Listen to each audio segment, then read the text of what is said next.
Hi, I'm Grayson Steele, and today we're going to be looking at Hasbro's Star Wars The Black Series, and this is of Kylo Ren from Episode 7, The Force Awakens.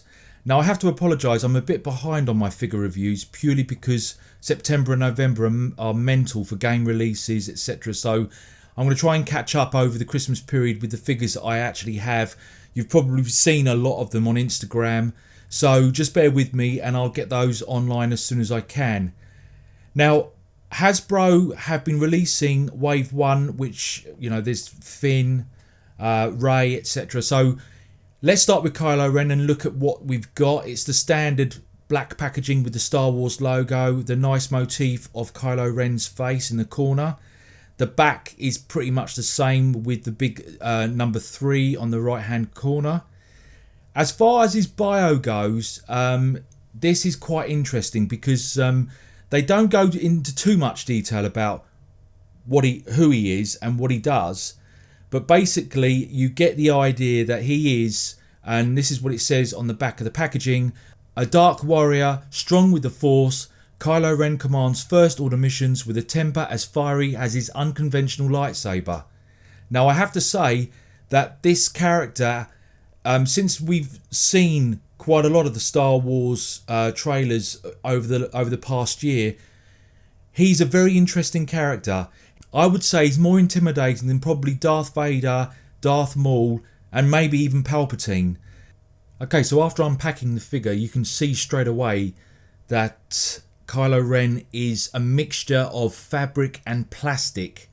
Now this usually isn't my kind of favourite combination because sometimes it can look really quite crap, but I have to give Hasbro some kudos here. It does give him an element that comes off quite well as far as a figure goes. I'm not really into, like I said, I'm not really into fabric or plastic. It has to be one or the other for me, but do you know what? It works. It looks good.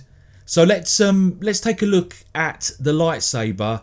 Now the first thing you're going to notice with Kylo Ren's crossguard lightsaber is how rigid it looks. It has that unconventional look about it that you get from the films. When he suddenly turns it on, you can see it's, you know, almost spit, or, you know, it just doesn't look like the usual conventional lightsaber that we're used to seeing. I like the way that Hasbro have moulded it. It does look very, very good. I'm not keen on the fact that it's a whole one piece. The lightsaber hilt itself is nicely done. It looks weathered. It has, you know, it looks worn as if it was homemade. It has a lot of detail on it, which gives it that kind of, you know, typical wear and tear look. But you know, as far as the actual blade itself goes, it's a real pain. I find it not only difficult where it seems to only want to go in one particular way, it's just too finicky. And really what Hasbro should have done is given us the blade in 3 parts. So we have one either end and the actual blade hilt from the hilt itself. It being as one, just, I don't know, I think they just did it out of convenience rather than the fact that it would have, I personally would have preferred it as a 3-piece blade rather than a one that you have to try and, you know, somehow put on, and it's not as easy as what it looks. It's a bit unconventional for me. It just doesn't work that well. Now if we actually take a look at the figure itself, you can see the plastic and the fabric combined. You can see that his arms have that plastic look with like ridges in them, which is quite a nice effect. The fabric at the bottom is split. You know, it looks like a decent. I mean, the mask itself looks fantastic. I mean, you know, and the plastic that goes around his neck, that goes towards his back, is good. I like the fact that when, you know, you can actually remove his hood and you can have it down if you want, but it reveals a lot more about the mask itself. The detail in the silver going around his eyes. It almost looks like the mask is 2 parts, where you've got the helmet part, and then you've got like a front bit that fits on the front of his mouth. It's really nice. And then you've got the plastic cloak that follows round towards his back. And as you go down, there's a really nice pattern to his fabric of his lining of his costume. Then when you get to the bottom, it splits where underneath you'll find some plastic ridging like you find on his arms. I think either that's part of his costume or they're there to hold the fabric so it doesn't, so it gives it some kind of shape. His actual boots look really nice and shiny. Now, this is something that I've noticed a lot with the Star Wars films, that the Galactic Empire seem to have the most shiniest boots going. We take a look at the back of the figure, you can see the nice cloak. Again, the whole combination of fabric and plastic seems to work all the way through this figure, which is quite surprising, but kudos to Hasbro. And as you go down to the bottom of his gown, you can see that underneath it's got the same plastic rigid fabric that you find on the front, as well as what was, that's the same sort of in line with what he has on his arms.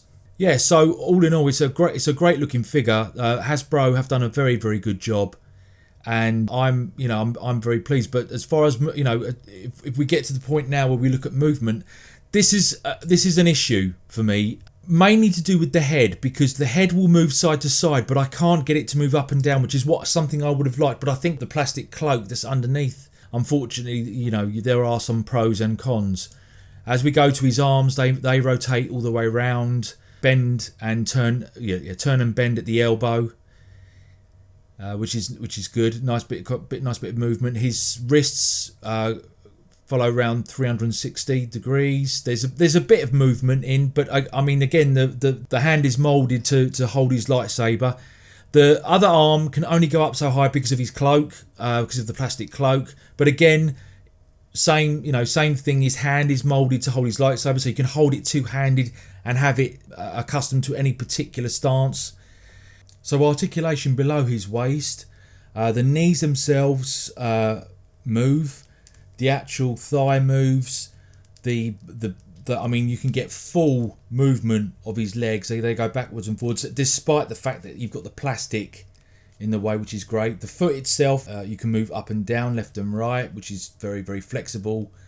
But yeah, I mean, for a figure like this, it works. I mean, I'm surprised you can get so much movement, considering the fact that we've got these plastic bits underneath his actual fabric. So yeah, Hasbro have done a really good job with that.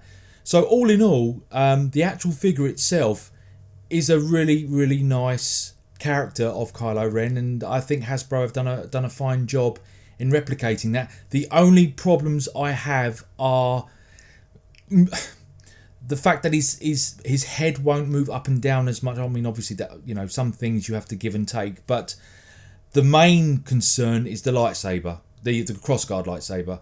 I find it a bit cheap, the fact that you have one particular part that comes away from the hilt. Like I said before, I would have preferred it to be in 3 parts, just to give it that authenticity. I mean, I just don't believe that the actual blade itself looks like that in the film. It's 3 separate parts. So if I was to knock points off Hasbro's incarnation of Kylo Ren, that's probably my main point. But the rest, the fabric and the plastic work reasonably well together. I mean, probably better than most figures I've seen so far. So yeah, if you're thinking about getting Kylo Ren, he's definitely worth a buy.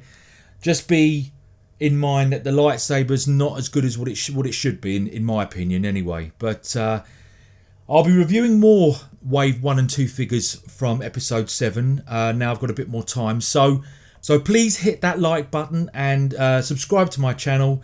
Thanks for watching. I'm Grayson Steele. Until next time.